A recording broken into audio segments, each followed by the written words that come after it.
Lucas Oil Products is proud to present Gear Care.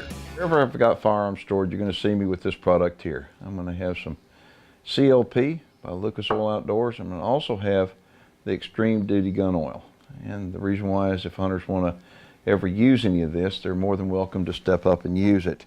As far as CLP goes, this is an aerosol can, and CLP is clean, lubricate, and protect. You've seen me use it on all kinds of firearms. But as a rancher, I have found so many other uses for CLP that it's just unbelievable besides just on firearms. Another is a lock. The thing about locks, you got to take care of them as well. And so what I like to do with CLP, especially out here, we've got a lot of sand, and if these get dropped on the ground, they get nasty inside, and if you don't clean, lubricate, and protect them, you're going to throw the lock away because it's not going to be usable anymore. So what I'll wind up doing, take my lock, and I'll just spray it right down inside the lock and let it set just a little bit. And by doing that, what it allows it to do is, again, it goes down in the tumblers, and it cleans, lubricates, and protects the lock, and it'll keep working for years and years. Locks are pretty expensive, and they're often a piece of equipment that gets overlooked. Sure, you're going to use CLP on your firearms, but you can use it for so many different other things as well. For more information on the Lucas Oil Outdoor line, visit our website and join us on Facebook for more gear care tips. So next up is Cody, and Cody's kind of a quiet kid, okay? I said, Cody, what kind of deer you hunt for?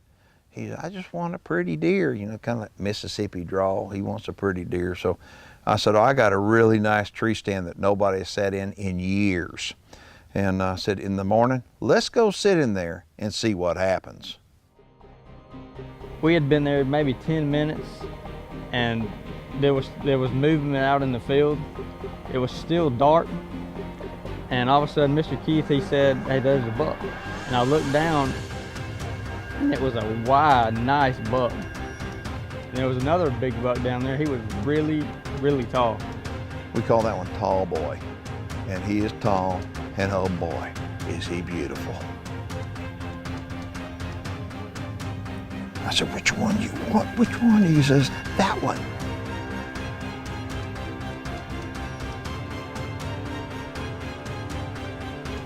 He just would never give me a shot. It felt like forever. My heart was going 90 to nothing.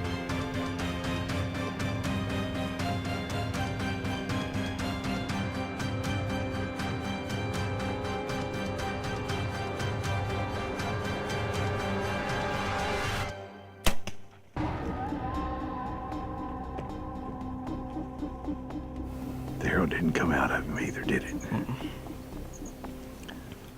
I wasn't happy with the shot, okay? But the buck was quartered away, and I thought, maybe? It looked like it went into me way far back, but at least it was angled forward to kind of go up in the boiler room. And I'm just praying that it did. Just awful. Practiced and practiced and practiced, and made a bad shot.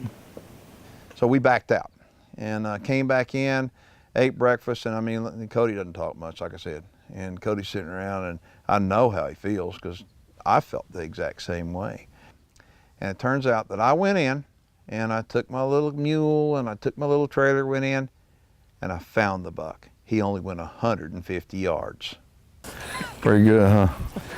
Look where you hit him too. See, and that's exactly what happened. The arrow went in, deflected, and got him right up in the liver.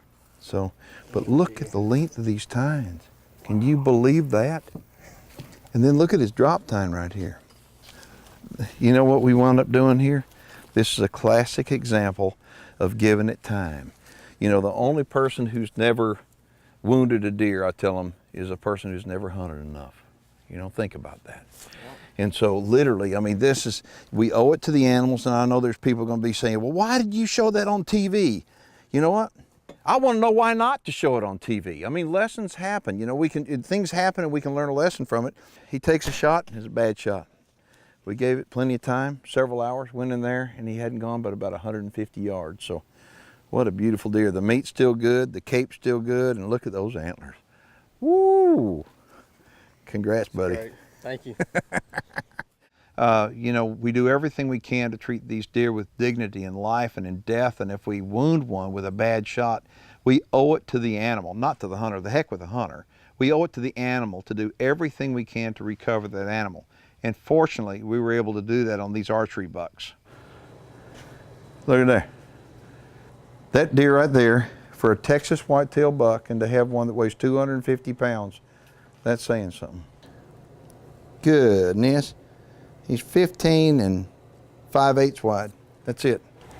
So what we have? 234. 234 inches. Congratulations. You just joined the 200-inch club. Feels amazing. Look at that. Wow. That is teamwork right there. Long time commitment and teamwork. I mean, that's all there is to it. All right, we got 2 big bucks down, and we got 1 to go. The High Road with Keith Warren is presented by AirVenturi.com, Liberty Safe, Shadow Hunter Blinds, Supercharged Scent Killer by Wildlife Research Center, 99%, and Tannerite brand binary rifle targets. The High Road will be right back.